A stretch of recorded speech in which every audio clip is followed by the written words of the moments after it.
रेल्वेला आपण एक जी कथास्थळापर्यंत येण्यासाठी बसेसची सोय केलेली आहे। त्याच्यासाठी बस स्टँड जे राहील ते DS ग्राउंड तापी साईडला म्हणजेच तुमच्या रेल्वे स्टेशनच्या उत्तर बाजूस राहील।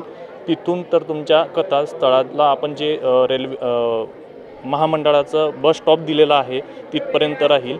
त्याच पद्धतीने महामंडळाचं दुसरं एक बस स्टॉप म्हणजे आपलं पाडळसा भोलटेकजवळ राहील, जेणेकरून बऱ्हाणपूर, सावदा, फैजपूर त्या साईडची पार्किंग व्यवस्था बससाठी आपण भोलटेक फाट्याजवळ केलेली आहे आणि भुसावळकडनं येणाऱ्या बस स्टॉपची पार्किंग ही यावल वाय पॉईंटला केलेली आहे आणि दोघं बाजूंना तुम्हाला भुसावळमध्ये बस स्टँड उपलब्ध करून दिलेलं आहे। आरोग्यासाठी आपण उल्हास पाटील मेडिकल कॉलेज, शासकीय वैद्यकीय महाविद्यालय जळगाव आणि स्थानिक PSC सेंटर RH, त्याच्यानंतर भुसावळ RH, त्याच्याच पद्धतीने यावल RH आणि स्थानिक जे डॉक्टर आपल्या परिसरातील आहेत ते ह्या ठिकाणी सेवा आरोग्यासाठी देणार आहेत। उदाहरणार्थ आपले जामनेरचे गिरीश भाऊ महाजन यांच्यामार्फत GM फाउंडेशन हे सुद्धा आपल्याला वैद्यकीय सेवेसाठी मदत करणार आहेत।